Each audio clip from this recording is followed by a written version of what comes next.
Hello everyone, welcome back to the New Fangle Competition Classes. आप सभी का स्वागत है आपके अपने YouTube channel New Fangle Competition Classes में। फ्रेंड्स, आपको आज मैं करवाने जा रही हूँ न्यू एनसीईआरटी साइंस की, जिसमें हम बेटा क्लास 8 की जो क्यूरियोसिटी बुक है उसमें chapter number 9 the amazing world of solute solvent and solutions इसके बारे में हम करेंगे। तो बेटा क्योंकि अभी लास्ट जो पेपर हुआ था सीटेट का उसके अंदर तो आपका न्यू बुक से नहीं आया है, बट गोइंग फॉरवर्ड हो सकता है कि आपका न्यू बुक से आपका सिलेबस आने लग जाए। तो ये चैप्टर्स भी इक्वली इम्पोर्टेंट है। चलिए स्टार्ट करते हैं बेटा। ठीक है, आपके आज के चैप्टर से। तो देखिए इन्होंने क्या बोला है, you must have taken an oral rehydration solution ORS at home some times in your life. हमने बेटा हम सभी ने क्या करा है बेटा, ओआरएस पिया है हमारे घर के अंदर। तो बेटा ओआरएस होता क्या है, ओआरएस हमारा यूज किया जाता है कब, जब हमारी बॉडी रिहाइड्रेटेड हो जाती है, जब हमें हाइड्रेशन की जरूरत होती है, जब हमारी बॉडी में वाटर की कमी हो जाती है, सॉल्ट की कमी हो जाती है, शुगर की कमी हो जाती है, तो हम किसका यूज करते हैं बेटा, ओआरएस का हम यूज करते हैं। ठीक है। ओआरएस, तो जब भी हम बेटा ओआरएस पीते हैं तो हम देखते हैं कि जो एवरी सिप होता है उस होममेड ओआरएस का, तो वो हमारे को हर एक सिप में सेम टेस्ट आता है। चाहे हम कितना भी ड्रिंक कर लें ओआरएस, हमें ऐसा तो नहीं होता ना कि किसी सिप में आपको बहुत ज़्यादा अच्छा टेस्ट आ रहा हो, बहुत शुगरी लग रहा हो, किसी एक सिप में बहुत सॉल्टी लग रहा हो, और किसी एक सिप में आपका कुछ भी नहीं हो रहा हो। तो हमने देखा है कि जब भी हम ओआरएस पीते हैं तो हमारी हर एक सिप में इक्वली टेस्ट आता है। ठीक है। तो ऐसा क्यों होता है, ऐसा इसलिए होता है कि जब हम बेटा शुगर को या सॉल्ट को पानी के अंदर ऐड करते हैं तो वो एक मिक्सचर बनाते हैं।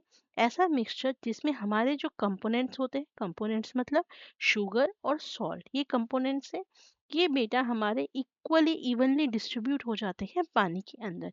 यानी कि पानी के अंदर बेटा बराबर मात्रा में वो सब जगह डिस्ट्रीब्यूट हो जाते हैं। ठीक है। तो बेटा ऐसा मिक्सचर जहाँ पे बेटा हमारे जो कंपोनेंट्स होते हैं इवनली डिस्ट्रीब्यूट हो जाते हैं थ्रू आउट, ऐसे मिक्सचर को हम क्या बोलते हैं, यूनिफॉर्म मिक्सचर बोलते हैं। और ऐसे मिक्सचर जहाँ पे हमारे जो कंपोनेंट्स होते हैं बेटा वो इवनली डिस्ट्रीब्यूट नहीं होते, उसको हम बोलते हैं नॉन यूनिफॉर्म मिक्सचर। एग्जाम्पल के तौर पे यदि हम पानी के अंदर चॉक पाउडर या फिर मिट्टी या सॉडस्ट मिलाएं तो हम कुछ ऐसा देखेंगे कि बेटा जैसे सोडस्ट होती है वो ऊपर की साइड तैरने लगती है और जो सैंड होती है बेटा वो नीचे सेटल डाउन हो जाती है। तो इट मीन्स क्या है कि ये जो मिक्सचर है इसमें जो हमारे कंपोनेंट्स है सॉडस्ट या सैंड आपके बेटा पानी के अंदर इवनली डिस्ट्रीब्यूट नहीं हुए। इसकी वजह से बेटा इस तरह के मिक्सचर को हम क्या बोलते हैं, नॉन यूनिफॉर्म मिक्सचर हम बोलते हैं। अब सिंस क्योंकि चैप्टर का नाम क्या है, सॉल्यूट सॉल्वेंट एंड सॉल्यूशन, तो इसके बारे में हम सबसे पहले बेटा पढ़ेंगे। देखिए सॉल्यूट सॉल्वेंट एंड सॉल्यूशन की जब मैं बात करती हूँ तो हमेशा याद रखेंगे बेटा सॉल्यूशन क्या होता है। सॉल्यूशन हमारा होता है एक यूनिफॉर्म मिक्सचर। याद रखेंगे बेटा नॉन यूनिफॉर्म मिक्सचर हमारा सॉल्यूशन नहीं बनाता। जो सॉल्यूशन होता है वो हमेशा कैसा होता है, एक यूनिफॉर्म मिक्सचर होता है। जैसे कि हम अगर पानी के अंदर सॉल्ट या शुगर को ऐड करें तो हमारा जो मिक्सचर तैयार होगा उसे हम क्या बोलेंगे, सॉल्यूशन बोलेंगे। अब इसके अंदर बेटा हम बात करेंगे किसकी, सॉल्यूट और सॉल्वेंट के बारे में बात करेंगे। तो बेटा हमेशा याद रखेंगे, यदि मैं किसी भी सॉलिड को लिक्विड में ऐड करती हूँ, जब मैं किसी सॉलिड को लिक्विड में ऐड करती हूँ तो मेरे पास क्या बनता है, एक सॉल्यूशन बनता है। इस सॉल्यूशन के अंदर बेटा जो मेरा सॉलिड पार्ट होता है उसको मैं बोलती हूँ सॉल्यूट, और जो बेटा लिक्विड पार्ट होता है उसे मैं क्या बोलती हूँ, सॉल्वेंट। याद रखेंगे, यदि मेरा सॉलिड और लिक्विड को मिलाने से कोई सॉल्यूशन बन रहा है तो उस सॉल्यूशन के अंदर बेटा जो मेरा सॉलिड पार्ट होता है वो होता है सॉल्यूट, और जो मेरा लिक्विड पार्ट होता है उसे मैं क्या बोलती हूँ, सॉल्वेंट बोलती हूँ। आगे बेटा यही बोला है कि whenever a solid is mixed with the liquid to form a solution, किसी सॉल्यूशन को बनाने के लिए यदि सॉलिड को लिक्विड के साथ मिक्स किया जाए तो जो सॉलिड कंपोनेंट होता है उसे क्या बोलते हैं, सॉल्यूट, और जो लिक्विड कंपोनेंट होता है उसे क्या बोलते हैं, सॉल्वेंट। और जो सॉल्यूट होता है बेटा वो सॉल्वेंट के अंदर डिसॉल्व हो जाता है और क्या बनाता है हमारा, सॉल्यूशन। क्या बनाता है, solution. When a solution is formed by mixing two liquids, अब हमारा बेटा सॉल्यूशन अगर मान लीजिए दो लिक्विड्स को मिला के बन रहा है, यानी कि लिक्विड के अंदर अगर मैं लिक्विड को ही मिला दूं, तो जब हमारा इस तरह का एक सॉल्यूशन बन रहा है, तो इसके अंदर कौन सा सॉल्यूट होता है बेटा और कौन सा सॉल्वेंट होता है। तो बेटा हमेशा याद रखेंगे वो लिक्विड जो हमारा स्मॉल क्वांटिटी में होगा, जो लिक्विड हमारा किस में होगा बेटा, स्मॉल क्वांटिटी में होगा, उसको मैं क्या बोलती हूँ, सॉल्यूट बोलती हूँ। और वो लिक्विड जो हमारा बेटा लार्ज क्वांटिटी में होगा, उसे क्या बोलते हैं, सॉल्वेंट बोलते हैं। एग्जाम्पल के तौर पे समझिए, अगर मैं बेटा पानी के अंदर विनेगर मिला दूं, अगर मैं पानी के अंदर बेटा विनेगर मिला दूं, तो ऐसा जो सॉल्यूशन मेरे पास बनेगा, उसमें बेटा जो विनेगर होगा, विनेगर क्योंकि विनेगर मेरा कम क्वांटिटी में है, तो बेटा विनेगर मेरा सॉल्यूट होता है और वाटर मेरा क्या हो जाता है, सॉल्वेंट हो जाता है। आइए इसी बात को हम देखते हैं क्या बोलते हैं।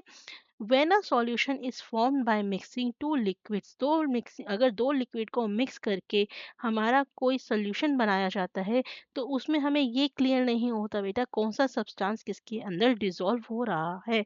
तो ऐसे केसेस में क्या होता है, जो सब्सटेंस हमारी कम क्वांटिटी में प्रेजेंट होता है, उसको हम क्या बोलते हैं, सॉल्यूट बोलते हैं। और वो सब्सटेंस जो हमारी लार्ज क्वांटिटी में या लार्ज अमाउंट में प्रेजेंट होता है बेटा, उसको हम क्या बोलते हैं, सॉल्वेंट बोलते हैं। ठीक है।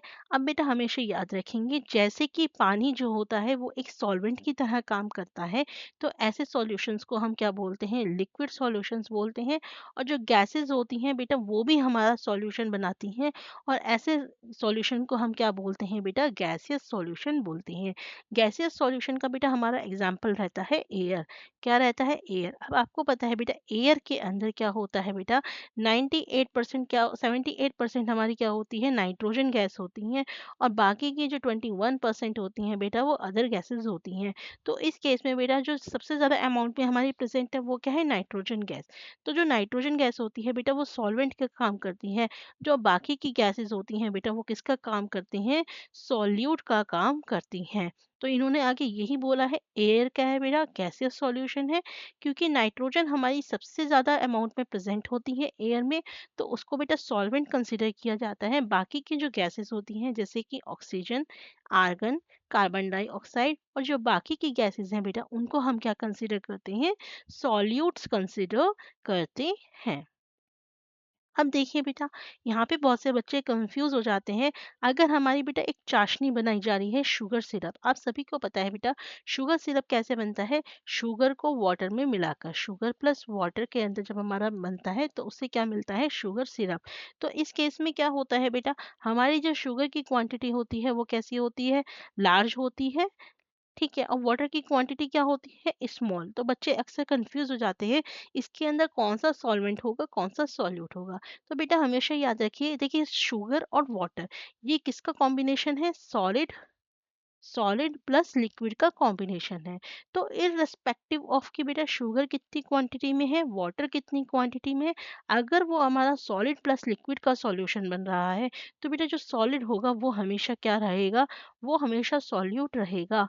और जो वाटर है वो हमेशा क्या रहेगा, सॉल्वेंट रहेगा। चाहे वाटर हमारा छोटी क्वांटिटी में ही क्यों ना प्रेजेंट हो।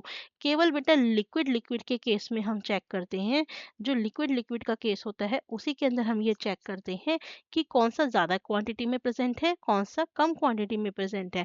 अगर ज़्यादा क्वांटिटी में प्रेजेंट है जो चीज़, वो हमारी सॉल्वेंट बन जाती है। और जो कम क्वांटिटी में प्रेजेंट है बेटा, वो हमारी क्या बन जाती है, सॉल्यूट बन जाती है। अब देखिए आगे क्या है, आगे बोला गया है, how much solute can a fixed amount of solvent dissolve. ये कहते हैं कि हमारा जो सॉल्वेंट होता है, लेट्स से मैंने एक सॉल्वेंट ले लिया, यहाँ पे पानी को वो सॉल्वेंट ले लिया। तो बेटा ये जो पानी है, ये जो सॉल्वेंट है, ये कितना सॉल्यूट हमारा डिजोल्व कर सकता है, ये कितना डिजोल्व कर सकता है, इसी के बारे में हम बेटा बात करेंगे। तो बेटा इस चीज को समझने के लिए इन्होंने एक एक्टिविटी करी, और उस एक्टिविटी के अंदर इन्होंने क्या करा, एक ग्लास टम्बलर लिया, जिसमें बेटा आधा पानी भर दिया। पहले उसके अंदर बेटा हमने 1 स्पून सॉल्ट मिलाया, उसे अच्छे से डिसॉल्व कर लिया।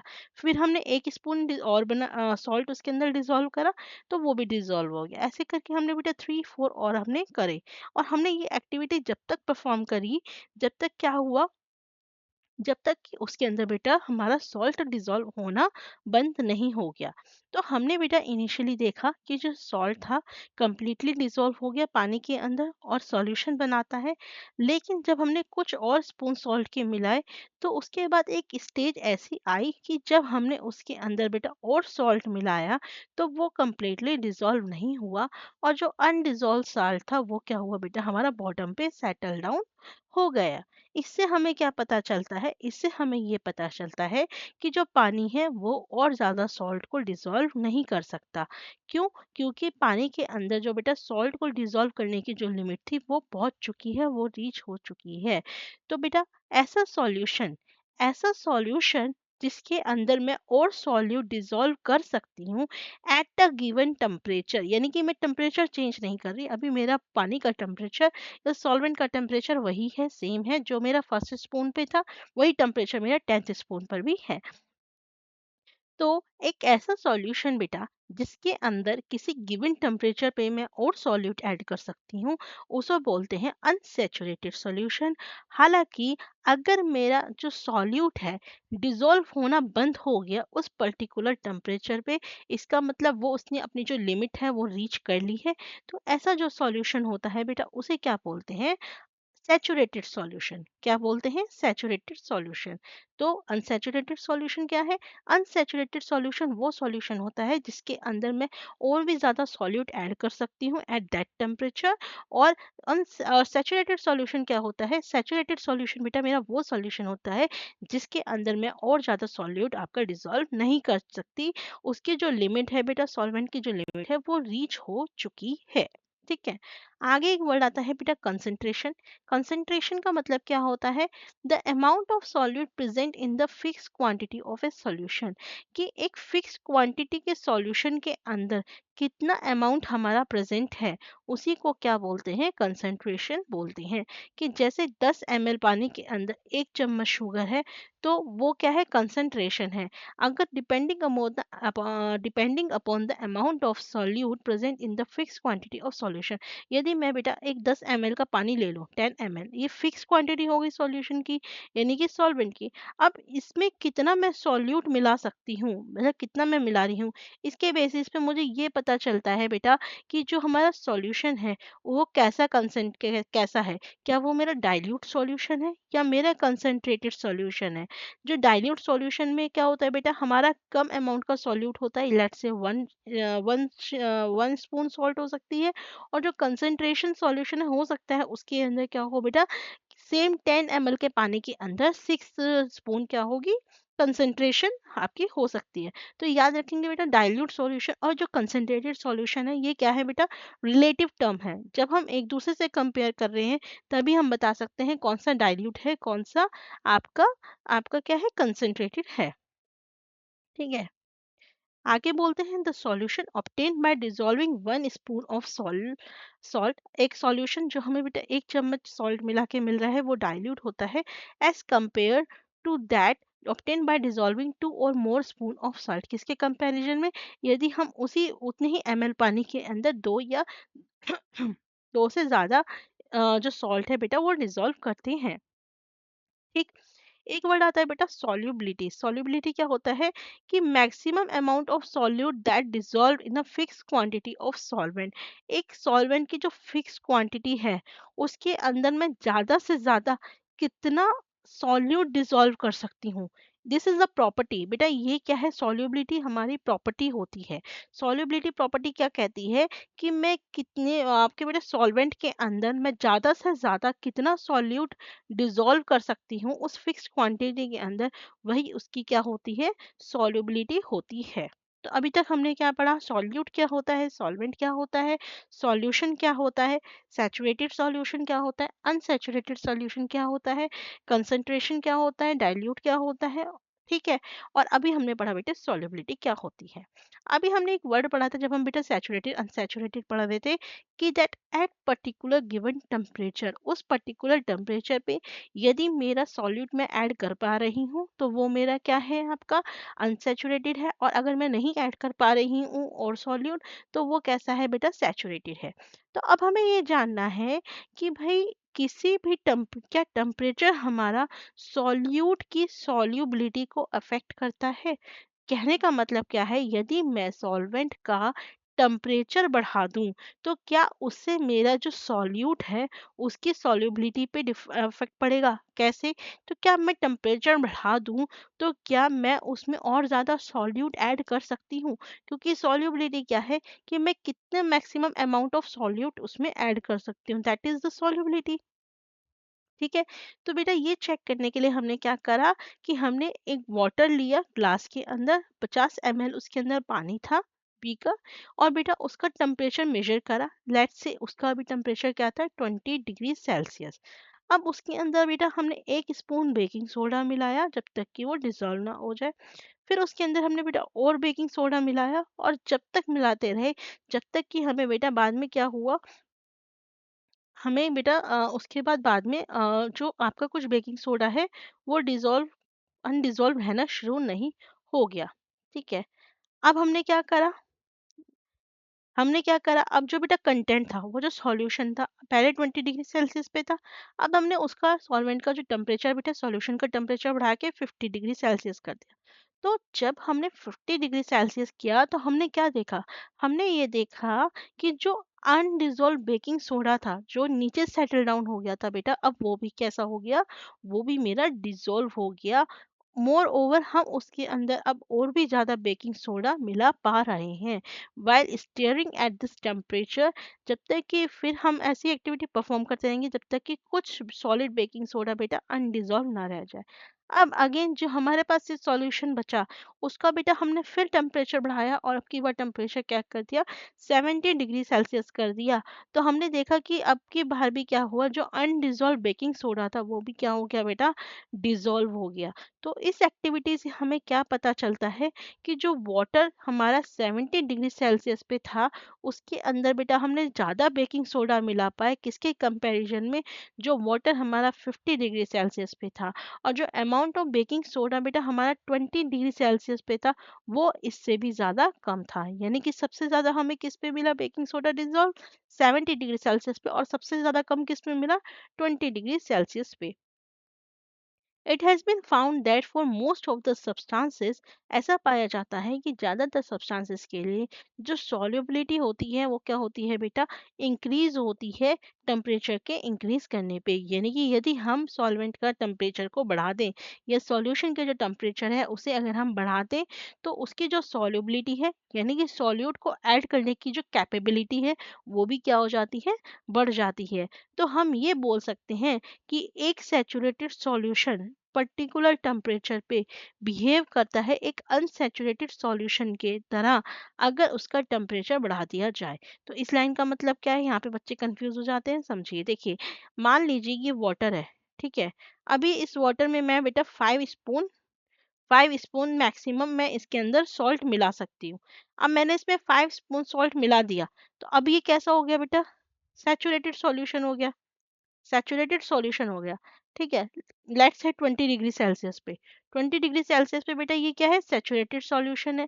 लेकिन अब जैसे ही मैंने क्या करा बेटा, इसका टेम्परेचर बढ़ा दिया, लेट्स से 50 डिग्री सेल्सियस मैंने कर दिया, तो अब इस दूसरे टेम्परेचर पे यही सोल्यूशन क्या होगा, यही मेरा क्या हो जाएगा, अनसैचुरेटेड हो जाएगा। क्यों?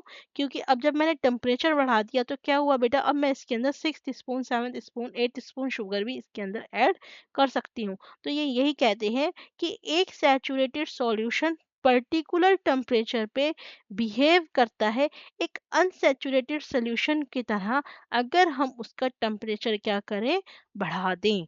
तो बेटा यही होता है। चलिए आगे देखते हैं आगे क्या बोला गया है। ओके, कुछ साइंटिस्ट का हेरिटेज के बारे में बताया है, ये बेटा हम बाद में बात करेंगे इसके बारे में। पहले जो मेन है बातें हैं उनके बारे में बात करते हैं। अब हम बात करते हैं बेटा गैसेस की सॉल्युबिलिटी के बारे में। अभी हमने क्या पढ़ा था, हमने ये बात पढ़ी थी कि भाई हमारा जो गैसेस सॉल्यूशन होता है उसका एग्जाम्पल होता है एयर। एयर में बहुत सारे गैसेस होते हैं जिसमें हमारा नाइट्रोजन जो होता है वो सॉल्वेंट की तरह काम करता है, जो बाकी की गैसेस होती हैं वो हमारे सॉल्यूट की तरह काम करती हैं। अब देखते हैं गैसेस की सॉल्युबिलिटी पे क्या इफेक्ट होता है क्या नहीं होता। मैनी गैसेस जैसे कि बेटा ऑक्सीजन है पानी के अंदर डिजोल्व होती है। आप सभी को पता है बेटा पानी किससे मिलके बना हुआ होता है, हाइड्रोजन और ऑक्सीजन से मिलके बना हुआ होता है। तो बेटा ऑक्सीजन हमारी कहाँ डिजोल्व होती है, पानी में। ऑक्सीजन जो होती है बेटा बहुत ही कम अमाउंट में डिसॉल्व होती है, ठीक है। इवन दो लेकिन वो छोटी अमाउंट में जो ऑक्सीजन डिसॉल्व होती है ना बेटा, ठीक है, वही हमारी वहाँ की जो एक्वेटिक लाइफ है, प्लांट्स, फिशेस हैं, अदर ऑर्गेनिज्म हैं, उनके सस्टेन करने के लिए काफ़ी होती है। ऑक्सीजन हमारी बेटा कैसी होती है? डिसॉल्व्ड ऑक्सीजन होती है, जो कि वहाँ के aquatic life, plants, fishes, organism सभी क्या करते हैं बेटा? कंज्यूम करते हैं। तो आपको पता है बेटा जो गैसेस का मिक्सचर होता है, ठीक है, वो कैसा होता है? यूनिफॉर्म मिक्सचर होता है। कैसा होता है? यूनिफॉर्म मिक्सचर होता है। क्यों? क्योंकि जो गैसेस होती हैं बेटा पानी के अंदर इजीली डिसॉल्व हो जाती हैं और एक सॉल्यूशन हमारा बनाती हैं।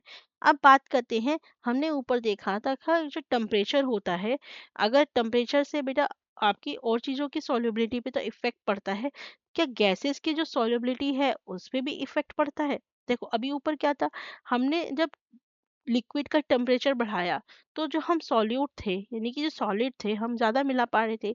अब हम यहाँ पे बात कर रहे हैं गैसेस के लिक्विड के अंदर। तो यदि मैं लिक्विड को का टेम्परेचर बढ़ा दूं, यदि मैं लिक्विड का टेम्परेचर बढ़ा दूं, तो क्या उसके अंदर हम और ज्यादा गैसेस आपकी सॉल्यूबल कर पाएंगे? क्या हम और ज्यादा गैसेस उसके अंदर ऐड कर पाएंगे? तो ऐसा ऑब्जर्व किया गया है दैट कि जो सॉल्युबिलिटी होती है बेटा गैसेस की, जनरली डिक्रीज करती है एज द टेम्परेचर इंक्रीजेस। जैसे जैसे बेटा टेम्परेचर इंक्रीज होता है वैसे वैसे क्या होता है, जो सॉल्युबिलिटी होती है किसकी, आपकी डिक्रीज करती है। सॉल्युबिलिटी गैसेस जो होती है बेटा डिक्रीज करती है एज द टेम्परेचर इंक्रीजेस। यानी कि कहने का मतलब क्या है कि कोल्ड वाटर के अंदर बेटा ज्यादा ऑक्सीजन डिजोल्व होती है as compare to hot water, ठीक है। More oxygen can dissolve in cold water ensuring sufficient oxygen for aquatic life. On the other hand, अगर पानी हमारा गर्म हो जाता है तो सॉल्युबिलिटी जो है ऑक्सीजन की वो क्या होती है बेटा, डिक्रीज होती है। तो आगे ये बोलते हैं, now I understand that mixture जो हम यूज करते हैं वो दो टाइप के होते हैं, uniform and non uniform. Uniform mixtures को हम सॉल्यूशंस बोलते हैं और उनके जो कंपोनेंट होते हैं बेटा वो विजिबल नहीं होते सेपरेटली। नॉन यूनिफॉर्म मिक्सचर्स में जो कंपोनेंट होते हैं बेटा, इधर वो आप नेक्ड आइज से भी देख सकते हैं या फिर मैग्नीफाइंग ग्लासेस की मदद से भी देख सकते हैं। आगे गर्ल बोलती है कि मैंने देखा है कुछ नॉन यूनिफॉर्म मिक्सचर के अंदर जैसे कि सॉडस्ट जैसे पानी के अंदर सॉडस्ट फ्लोट करती है, जबकि कुछ मिक्सचर्स के अंदर जैसे कि सैंड ऑन वाटर, तो सैंड जो होती है वो बेटा डूब जाती है। No she wants to know कि ऐसा क्यों होता है। तो बेटा इसको समझने के लिए हमारे को क्या समझना होगा कि कुछ ऑब्जेक्ट हमारे सिंक करते हैं, कुछ ऑब्जेक्ट हमारे फ्लोट करते हैं। तो ऐसा क्यों होता है? तो यू मस्ट हैव ऑब्जर्व, आपने देखा होगा कुछ ऑब्जेक्ट मेरे फ्लोट करते हैं, कुछ सिंक करते हैं पानी में। ऐसा क्यों होता है? जैसे कि मान लीजिए आप राइस को वॉश करते हैं तो बेटा उसके अंदर जो हस्क पार्टिकल्स होते हैं वो फ्लोट करते हैं सरफेस ऑफ वाटर पे, जबकि जो राइस होता है वो क्या करता है बेटा, बॉटम जो होता है उस पे क्या करता है, सिंक हो जाता है, यानी कि सरफेस पे आ जाता है। ऐसा क्यों? अगर आप पानी में बेटा ऑयल डालते हैं तो वो फ्लोट करता है पानी में। तो ऐसा माना जाता है कि जो ऑब्जेक्ट जो बेटा फ्लोट करते हैं पानी के अंदर वो कैसे होते हैं, हल्के होते हैं, और जो सिंक करते हैं बेटा वो हैवियर होते हैं लिक्विड से।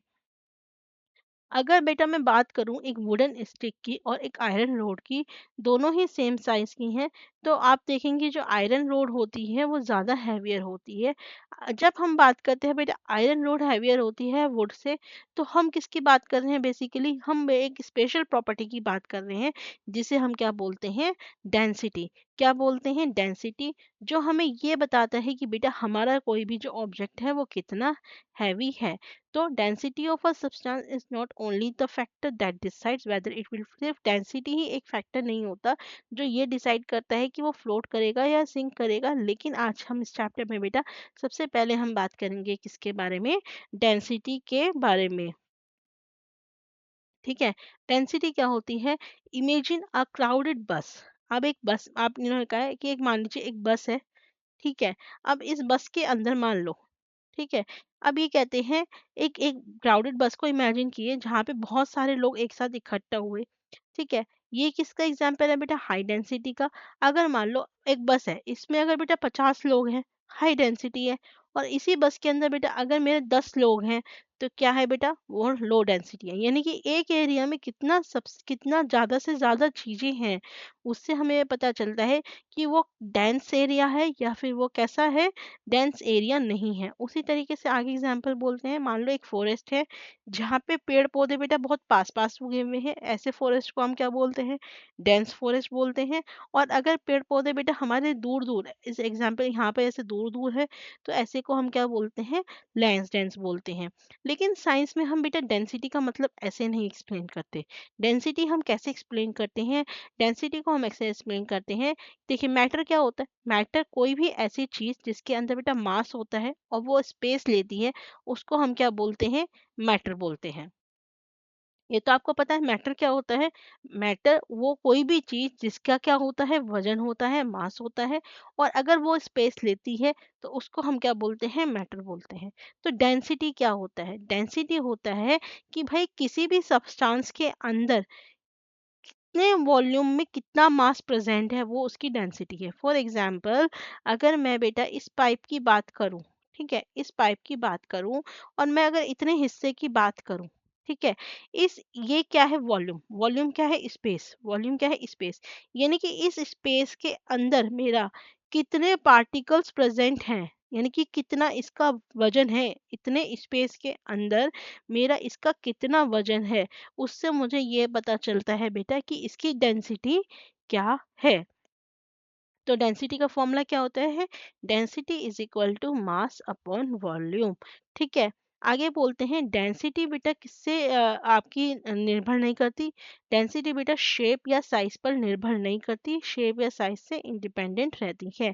हालांकि किस पे टेम्परेचर करती है, डिपेंड करती है बेटा, टेम्परेचर पे और प्रेशर पे डिपेंड करती है। This is the important point, exams में पूछा जाता है। डेंसिटी शेप और साइज पे डिपेंड नहीं करती, बल्कि किस पे डिपेंड करती है बेटा, टेम्परेचर पे और प्रेशर पे डिपेंड करती है। और सबसे ज़्यादा बेटा जो प्रेशर का असर होता है वो गैसेस के केस में देखने को मिलता है। क्यों? क्योंकि जब हम बेटा प्रेशर अप्लाई करते हैं तो गैसेस जो होती हैं बेटा वो पास पास आ जाती हैं, और जब पास पास आती हैं तो उनकी डेंसिटी बढ़ जाती है। जबकि सॉलिड और लिक्विड के केस में बेटा प्रेशर का असर हमारे को ज़्यादा देखने को नहीं मिलता। The units in which density is expressed will depend upon the unit of mass and volume taken. हम डेंसिटी को बेटा किस यूनिट में एक्सप्रेस करेंगे, ये किस पे डिपेंड करता है, मास और वॉल्यूम की हमने क्या यूनिट ली है उस पे डिपेंड करता है। जो ऐसा यूनिट होती है बेटा मास की, और वॉल्यूम की क्या होती है, मास की होती है किलोग्राम और वॉल्यूम की होती है क्यूबिक मीटर। तो जो डेंसिटी की यूनिट होगी, ऐसा यूनिट क्या होगी बेटा, वो किलोग्राम पर क्यूबिक मीटर होगी, या फिर केजी पर मीटर क्यूब कह सकते हैं। अगर हम बेटा लिक्विड के केस में बात करें तो अदर यूनिट्स जो होती हैं डेंसिटी की, वो क्या होती हैं, आपकी ग्राम पर मिलीलीटर, जी पर एमएल, या फिर ग्राम पर क्यूबिक मीटर होती हैं, जिसको ग्राम पर सेंटीमीटर क्यूब कहते हैं। अगर बेटा कन्वर्जन की बात करें तो ये बात थोड़ा सा आपको यहाँ पे याद रखने वाली है कि 1 किलोग्राम पर मीटर क्यूब में बेटा आपके 1000 ग्राम पर मीटर क्यूब होते हैं। फिर आपको पता है बेटा, आपके जो 1 मीटर क्यूब है उसमें कितना होता है बेटा, आपके 1 मीटर क्यूब में 1000 लीटर होते हैं। तो दोनों को कैंसिल करेंगे तो हमें क्या मिलेगा, दैट 1 किलोग्राम पर मीटर क्यूब में 1 ग्राम पर लीटर होते हैं। तो इसे हम जब एमएल में चेंज करेंगे, तो इन शॉर्ट ये है कि इस कन्वर्जन से हमें ये पता चला कि जो 1 ml ऑफ वाटर होगा बेटा, उसका जो मास होगा वो लगभग किसके बराबर होगा, 1 ग्राम ऑफ किसी ऑब्जेक्ट के रूम टेम्परेचर पे। अगर हम रूम टेम्परेचर पे कोई चीज लें तो जो 1 ml ऑफ वाटर है वो 1 ग्राम ऑफ वाटर के बराबर ही होगा। So for the measurement of mass of water, अगर मुझे बेटा पानी को मेजर करना है, पानी का मास मेजर करना है, तो हम जनरली क्या करते हैं, the volume in ml, volume को बेटा हम ml में लेते हैं, और उसका जो मास होता है उसे हम क्या करते हैं बेटा, ग्राम में लेते हैं। तो इसका मतलब अगर मेरे पास 10 ml ऑफ वाटर है, तो वो बेटा कितने ग्राम होगा, लगभग 10 ग्राम होगा। इसी तरीके से 100 ml वाटर है तो कितने ग्राम होगा, 100 ग्राम होगा। अब देखिए एक बात इन्होंने आगे बोली है, suppose the mass of aluminium is 27 ग्राम। मान लीजिए बेटा एल्यूमिनियम ब्लॉक है, उसका जो मास है वो कितना है, 27 ग्राम है। उसका जो वॉल्यूम है वो क्या है बेटा, 10 सेंटीमीटर क्यूब है। डेंसिटी निकालनी है तो बेटा डेंसिटी का फॉर्मूला पता है आपको, क्या होता है, density is equal to mass by volume. Mass कितना दे रखा है, 27, और वॉल्यूम कितना दे रखा है बेटा, 10, तो मेरी डेंसिटी क्या हो गई 2.7 ग्राम पर सेंटीमीटर क्यूब मेरी इस एल्यूमिनियम ब्लॉक की डेंसिटी हो गई। अब आपको बेटा थोड़ा यहाँ पता होना चाहिए, जो वाटर होता है इसकी जो डेंसिटी होती है वो क्या होती है, 1 ग्राम पर सेंटीमीटर क्यूब आपकी इसकी डेंसिटी होती है। तो बेटा अगर मेरी जो एल्यूमिनियम ब्लॉक है उसकी डेंसिटी क्या है 2.7, और वाटर जो है उसकी डेंसिटी क्या है 1 ग्राम पर सेंटीमीटर क्यूब, तो इसका मतलब क्या है बेटा, इसका मतलब ये है कि हमारा जो एल्यूमिनियम ब्लॉक है वो क्या है बेटा, पानी से 2.7 टाइम क्या है, डेंसर है, वो ज्यादा गहरा है। ठीक है, तो अगर मैं रिलेटिव डेंसिटी की बात करूं तो ऊपर आता है बेटा डेंसिटी ऑफ सब्सटेंस जैसे कि 2.7, और नीचे क्या आता है, density of water at that temperature जैसे कि 1 ग्राम पर सेंटीमीटर क्यूब। अब हम बात करेंगे बेटा कि हम डेंसिटी को कैसे डिटरमाइन कर सकते हैं।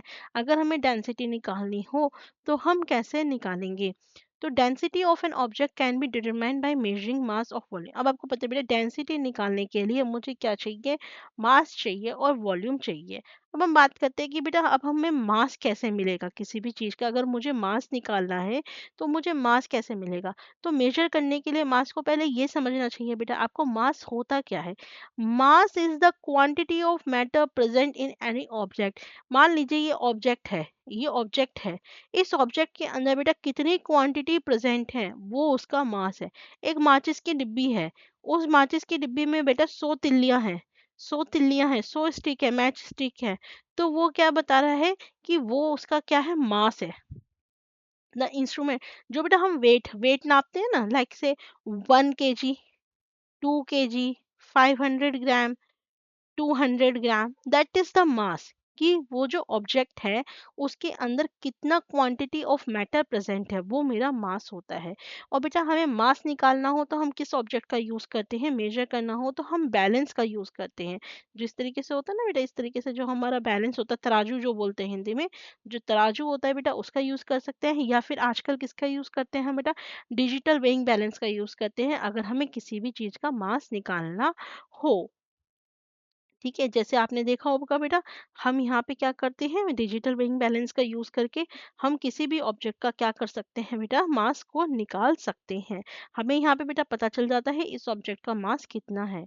अब बात आती है कि मैम मास हमने सॉलिड का तो निकाल लिया, अगर हमारे को बेटा लिक्विड का मास निकालना हो तो मैम कैसे निकालेंगे। ठीक है, तो हम ऐसे निकालेंगे बेटा, जो मास है लिक्विड का उसको हम कैसे मेजर करेंगे, by replacing the watch glass with a beaker. अब की बार हम क्या करेंगे बेटा, ये जो वॉच ग्लास है उसकी जगह पे हम क्या रखेंगे, बीकर रखेंगे, और उसके अंदर बेटा जितना हमें लिक्विड चाहिए हम उसको मेजर करेंगे। अभी हमने ऊपर क्या पढ़ा था, दैट कि जितना हमारा बेटा 1 gram of 1 ml of water is equal to 1 gram of water. ठीक है, देखिए 1 ग्राम आपका 1 ml के इक्वल होता है, तो यहाँ पे जितना भी आएगा बेटा हम उसे आपका लिक्विड मेजर कर सकते हैं। ठीक है, याद रखेंगे बेटा जो मास और वेट होता है हमारे यहाँ पे उसे इंटरचेंजेबली यूज किया जाता है।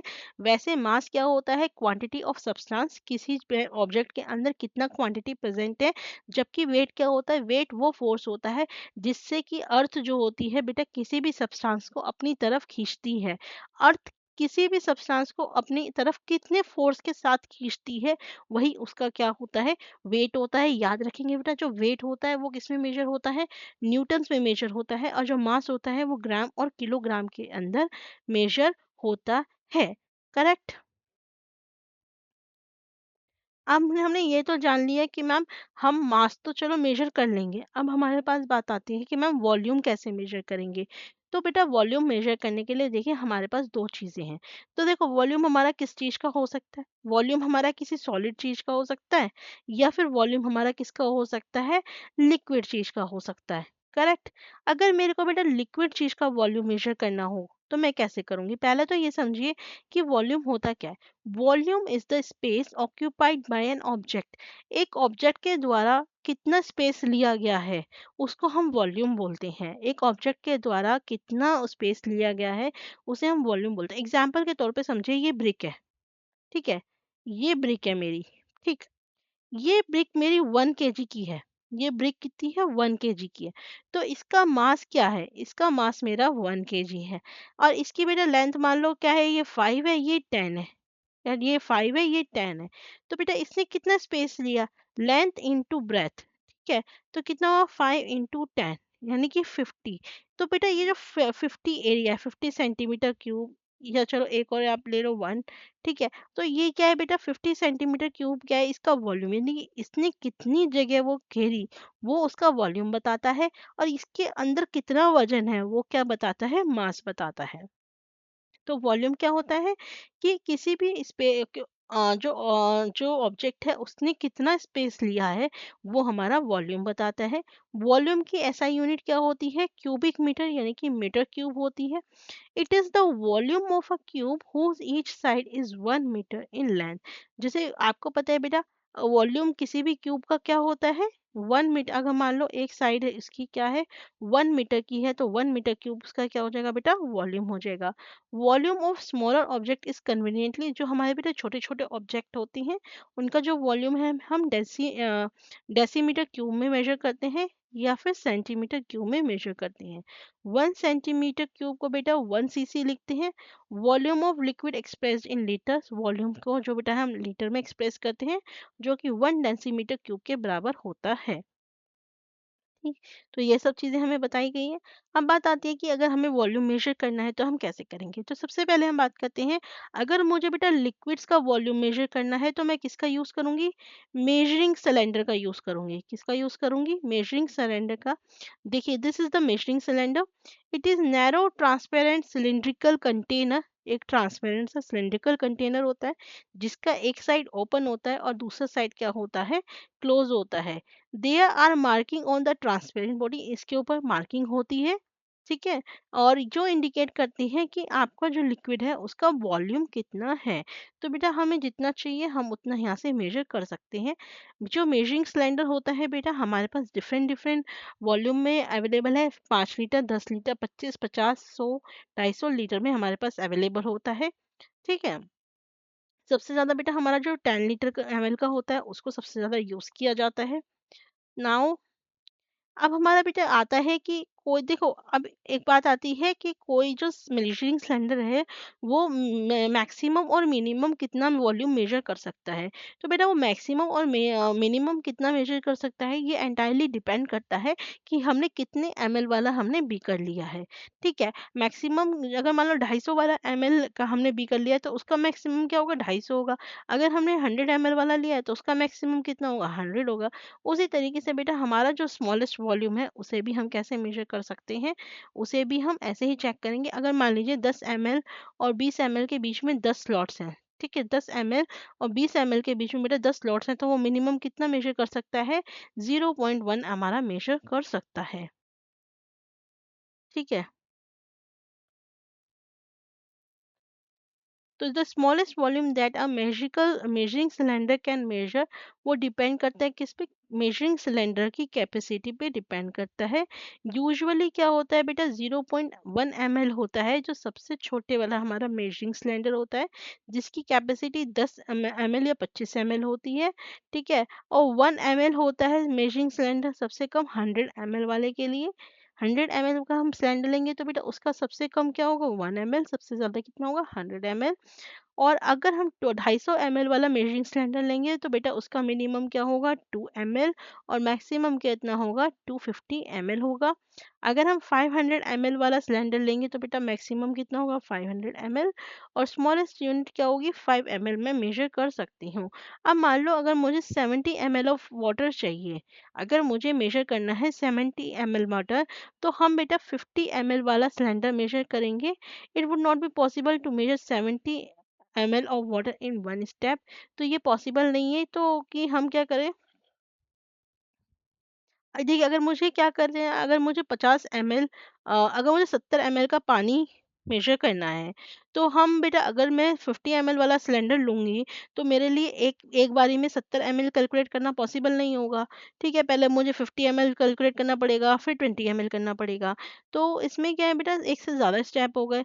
और अगर मैं बहुत हाई वाला लूंगी लाइक 250 ml, 500 ml, तो बेटा उसमें भी जो मेजरमेंट होगी वो भी एक स्टेप में नहीं होगी, एक्यूरेसी भी नहीं आएगी।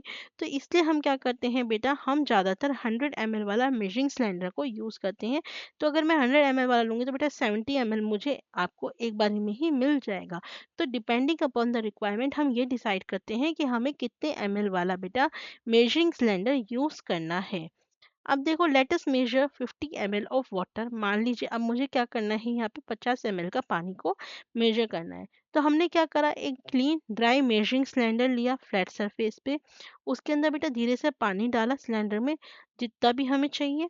अगर रिक्वायर्ड एडजस्ट करेंगे पानी का लेवल मेजरिंग सिलेंडर में ऐड और रिमूव करके पानी को ड्रॉपर की मदद से। तो बेटा हम जब इस तरीके से एक्टिविटी करते हैं ना, तो हम ये देखते हैं कि जो पानी मेजर सिलेंडर के अंदर होता है बेटा, वो एक कर्व सरफेस बनाता है। जैसे मेजरिंग सिलेंडर है ना, ये मान लो मेजरिंग सिलेंडर है, तो अगर आप देखोगे ना वो थोड़ा सा ऐसे कर्व्ड सा सरफेस लगता है इस तरीके से। एकदम ऐसे नहीं होता चपटा, ऐसे हल्का सा कर्व्ड सरफेस होता है। तो ये जो कर्व्ड सरफेस होता है इसे हम बोलते हैं क्या, मेनिस्कस। क्या बोलते हैं बेटा, meniscus. Read the mark on the measuring cylinder that coincide with the bottom of the meniscus। तो मेनिस्कस, तो इसमें हम क्या करते हैं बेटा, वो मार्क पढ़ते हैं जो कि बॉटम के साथ आपका क्या करता है, आपका मैच करता है। याद रखेंगे बेटा मेनिस्कस कैसे रीड करते हैं। अगर मेरा लिक्विड कैसा है, कलरलेस है, तो मैं बॉटम रीडिंग को मैच करूंगी, और अगर मेरा कलर्ड है तो मैं बेटा अपर रीडिंग को मैच करूंगी। ठीक है। In case of colour liquid the mark of measuring cylinder should coincide with the top of meniscus. Meniscus के टॉप के साथ मेजर करना चाहिए, मैच करना चाहिए, और अगर कलरलेस है तो वो बॉटम के साथ आपका मैच करना चाहिए। अब अगर मान लो मेरा बेटा वॉल्यूम मुझे सॉलिड ऑब्जेक्ट का निकालना, भाई लिक्विड का तो मैंने मेजरिंग सिलेंडर से निकाल दिया। अगर मेरे पास सॉलिड ऑब्जेक्ट है लेकिन रेगुलर शेप, मतलब जिसकी प्रॉपर शेप होते हैं, लाइक जैसे ब्रिक है, गेट है, इस तरीके से है, तो बेटा इनका हमारे पास ऑलरेडी फॉर्मूला होता है। वो क्या होता है, length into with into height. मेरे पास लेंथ विथ हाइट है, तो मैं क्या निकाल सकती हूँ बेटा, वॉल्यूम। मास हमने ऊपर निकालना सीख लिया, हम ऐसे डेंसिटी निकाल देंगे। नाउ द क्वेश्चन अराइजेस, अगर मैम चलो रेगुलर शेप का तो हमने निकाल लिया, अगर मेरे पास शेप कुछ इस तरीके से पत्थर की है, अब सॉलिड भी है भैया और क्या बोलते हैं इरेगुलर भी है, अब उस केस में मैं क्या करूंगी, तो उसमें बेटा थोड़ी सी हमें मेहनत करनी पड़ती है। कैसे, देखिए, if you have an object like a stone, अगर आपके पास एक ऑब्जेक्ट है एक स्टोन की तरह जिसका रेगुलर शेप नहीं है, तो उसकी डेंसिटी कैलकुलेट करने के लिए सबसे बड़ा चैलेंज क्या है, उसका वॉल्यूम को मेजर करना। भाई आप मास तो मेजर कर दोगे, भाई वेइंग स्केल पे रखो मास आ जाएगा, वॉल्यूम कैसे मेजर करोगे। तो इसके लिए हमें बेटा थोड़ा सा एक्टिविटी करनी पड़ती है। वो क्या करनी पड़ती है मैम, वो ये करनी पड़ती है बेटा, हम एक मेजरिंग सिलेंडर लेंगे, उसमें हम एक पानी लेंगे। लेट्स से मैंने 50 ml पानी को ले लिया। अब हम क्या करेंगे बेटा, जो स्टोन है उसको बेटा एक थ्रेड से बांधेंगे और उस स्टोन को इस मेजरिंग सिलेंडर के अंदर डालेंगे। अब जैसे ही हम डालेंगे तो बेटा वो पानी जो है इसके वेट की वजह से थोड़ा सा ऊपर आएगा। लेट से ये 55 आ गया, तो बेटा 50 से ये जो 55 का जो जो डिस्टेंस कवर हुआ, 5 का जो डिस्टेंस कवर हुआ, ये जो 5 है बेटा, 5 ही क्या होगा, इसका क्या होगा बेटा, वॉल्यूम होगा। क्या होगा बेटा, यही इसका क्या होगा, वॉल्यूम होगा। तो इस तरीके से बेटा हम डेंसिटी निकालते हैं किसी भी चीज की। अभी हमने क्या पढ़ा कि हम किसी भी चीज का मास कैसे निकालते हैं, हम वॉल्यूम कैसे निकालते हैं। अगर हम आगे थोड़ा सा बेटा, इन्होंने और चीजें बताई हैं। Did you know that our planet earth is composed of several layer. हमारा जो प्लैनेट अर्थ है बेटा, वो बहुत सारी लेयर्स का बना हुआ है, जैसे कि crust, upper mantle, lower mental, outer core, inner core. और हर एक की क्या है, एक डेंसिटी है, एक रेंज है। जो बेटा सबसे जो बाहर की क्रस्ट है, जो सबसे बाहर की लेयर है जिसको हम क्रस्ट बोलते हैं, वो सबसे हल्की है, लाइटेस्ट है। और जो डिफरेंट लेयर जैसे ही हम बेटा अंदर की तरफ जाएंगे इस तरीके से, तो जो डेंसिटी है वो क्या होती है बेटा, हमारी बढ़ती चली जाती है। डेंसिटी बढ़ती जाती है, प्रेशर बढ़ता चला जाता है, और बेटा टेम्परेचर भी क्या होता है, आपका बढ़ता चला जाता है। ठीक है। अब हम बात करेंगे बेटा, अभी हमने ऊपर पढ़ा था कि जो डेंसिटी होती है उसका शेप और साइज से फर्क नहीं पड़ता, लेकिन टेम्परेचर से और प्रेशर का इफेक्ट डेंसिटी पे पड़ता है। तो सबसे पहले हम पढ़ेंगे बेटा कि डेंसिटी के ऊपर टेम्परेचर का क्या इफेक्ट होता है।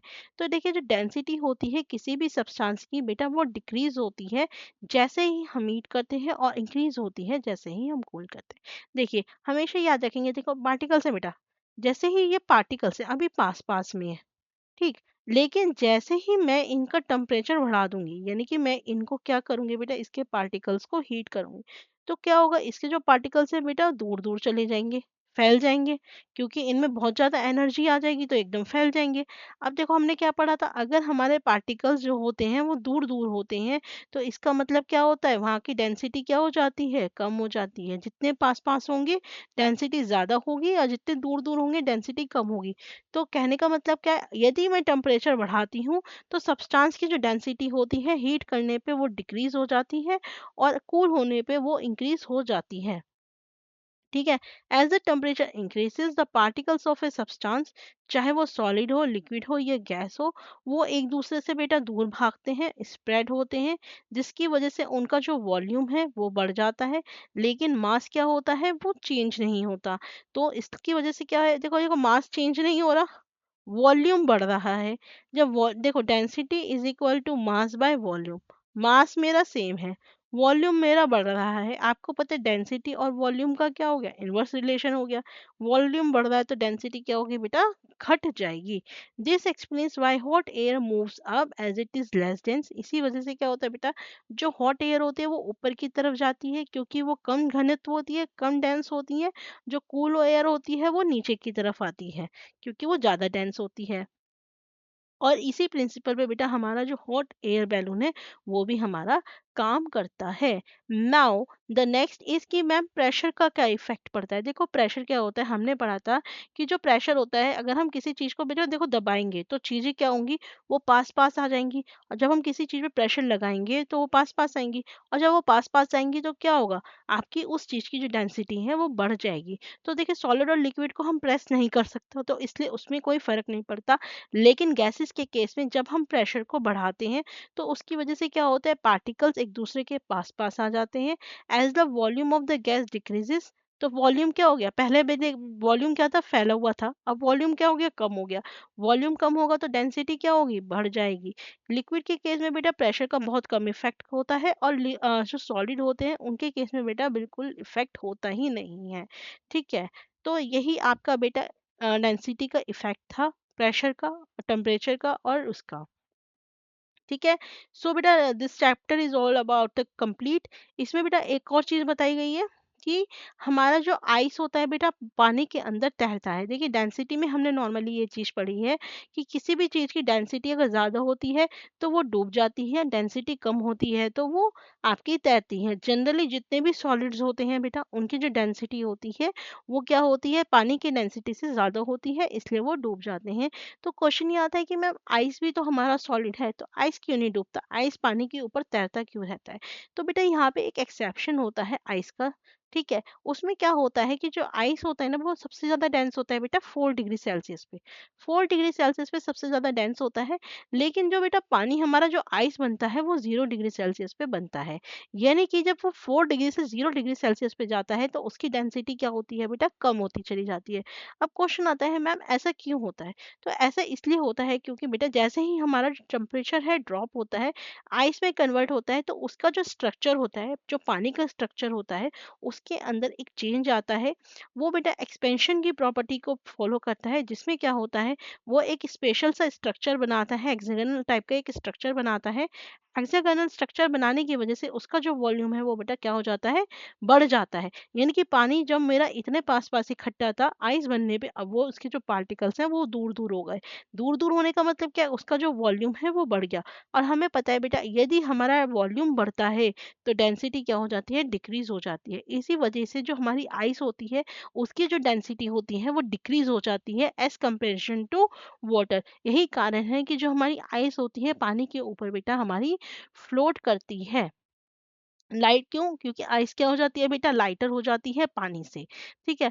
ये इंपॉर्टेंट होता है एनिमल्स के लिए जो हमारे बेटा लेक्स में, ओशंस में रहते हैं, क्योंकि जब आइस फ्लोट करती है तो वो एक ऊपर टॉप लेयर बना देती है, जिससे नीचे का जो पानी होता है बेटा वो गर्म रहता है, वार्म रहता है फिशेस के लिए, अदर क्रिएचर्स के लिए, जिससे कि वो क्या कर सके, सरवाइव कर सके एक्सट्रीमली कोल्ड वेदर के अंदर।